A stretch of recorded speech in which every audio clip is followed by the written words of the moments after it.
17 ғасырдың 30 жылдарынан бастап, Орталық Азияның халықаралық жағдайы күрт өзгерді. Шығыс шекара жақтан күшті қарсылас пайда болды. Олар Ойрат одағы, яғни Жоңғария мемлекет еді. Қазақтың аңыз эпостарында бұл одақ Қалмақ деген атпен белгілі. Қалмақтарды батысқа халқа моңғол және шүршіттер, манчжур ығыстырса, олар өз кезегінде қазақтарға қысым жасады.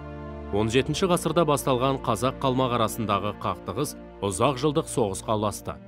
Қалмақтар Жетісу мен Шығыс Түркістанды басып алып, өз күшін Сырдария қаласына қарай бағыттады. Қазақ жеріндегі осындай ауыр кезеңде Есімнің ұлы Жәңгір хан билік құрған еді. Жәңгір ханның бар өмірі жоңғарларға қарсы күреспен өтті. Жәңгір хан ерекше ерлігі мен әскери жеңістері үшін қазақ арасында Салқам Жәңгір атанған тұлға. Қазақ ханы қалмақтармен күресте Қашғар моңғолдары мен қырғыздарды қорғады. Қазақ-қалмақ шайқастарының ең ірісі 1643 жылғы атақты Орбұлақ шайқасы болатын. Сол жылы ерте көктемге қарай Батыр Қонтайшы бастаған жоңғардың 50 мың қолы Қазақ хандығының аумағына басып кіреді. Шапқыншылық туралы хабардалған Жәңгір хан бар жоғы 600-дей сарбазымен жауды бөгеуге аттанады. Шайқасқа аттанар алдында Жәңгір хан Самарқанд билеушісі Жалаңтөс батырдан көмек сұраған болатын. Бірақ Жәңгір хан Жалаңтөс батыр келгенше әскер саны мен қару-жарақ жағынан тең емес жаумен шайқасуға бел байлады. Яғни қазақ елі мен жері үшін басын өлімге тігіп, жауды бөгеуге аттанады. Ол алдымен шайқас жүргізуге ыңғайлы орын ретінде Ордың бұлағы деп аталатын тау арасын таңдап алады да, содан 3 шақырымдай жерге сарбаздары жасырынатын ор қаздырады. Таудың етегімен келе жатқан жоңғарлар орға жайғасқан қазақ сарбаздарын байқамайды. Білтелі мылтықпен қаруланған 300 сарбаз жоңғарлар орға жеткенше таудың екінші бетіне жасырынып тұрады. Жоңғарлар орға жақындаған сәтте қазақтар жауды мылтықпен, садақпен оқ жаудырып қарсы алады.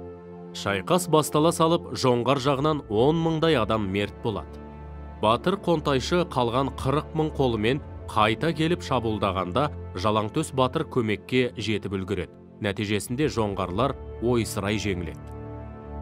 Жәңгір хан аз ғана әскермен қалай жеңіске жетті деген сауал туындауы мүмкін.